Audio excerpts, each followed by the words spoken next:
This is the Transformational Life Consulting podcast with Deepa Grandon, MD, where Christians like you get the practical support and tools you need to build your spiritual, mental, and physical well-being, and to guide you on your journey to health and wholeness based on evidence-based science and God's Word.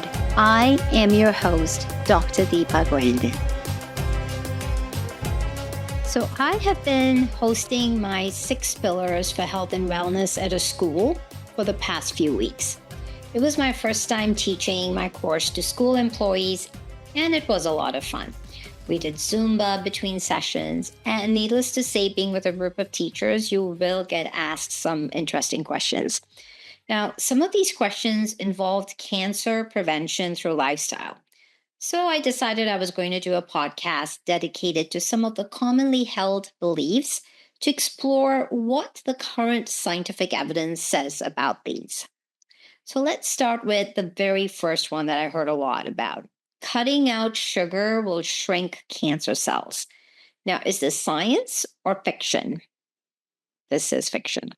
So some people think that eating sugar makes cancer grow, and that if you stop eating sugar, cancer cells will stop growing. But unfortunately, this isn't true.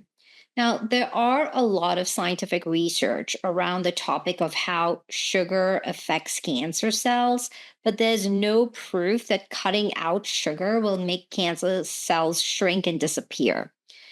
Eating too much sugar can lead to obesity and diabetes, which can increase the risk of cancer, but just avoiding sugar won't cause cancer cells from progressing. Another common fiction is cancer is contagious. So this is not science. You cannot catch cancer from another person. Granted, there are some viruses that are sexually transmitted, like your human papilloma virus, also known as HPV, hepatitis B, hepatitis C. All of these can increase the risk of cancer, but cancer itself does not spread from one person to another. So if you do know someone with cancer, it's safe to be around them. In fact, spending time with people suffering with cancer is a great way to offer support because it does offer a lot of emotional, mental support, which does a lot to help boost their immunity as well. But if you are concerned about cancer risk from the viruses I listed earlier, there are vaccines to protect against these viruses. So do talk to your doctor about getting vaccinated. Superfoods can cure cancer. Is this science or fiction?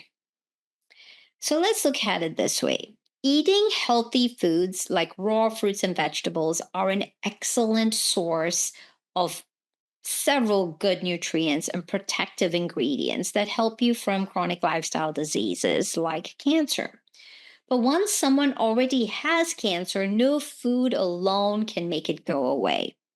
Now, we do know that superfoods, sometimes they're also known as functional foods, so foods like nuts, berries, fish, kale, they provide more than just the essential nutrition, like I had just mentioned. They also provide protective properties, which is why you will read in a lot of literature that eating a lot of these foods is really good at cancer prevention. So this will be one of those instances where I will say these functional foods are key players in cancer prevention, if not in its cure.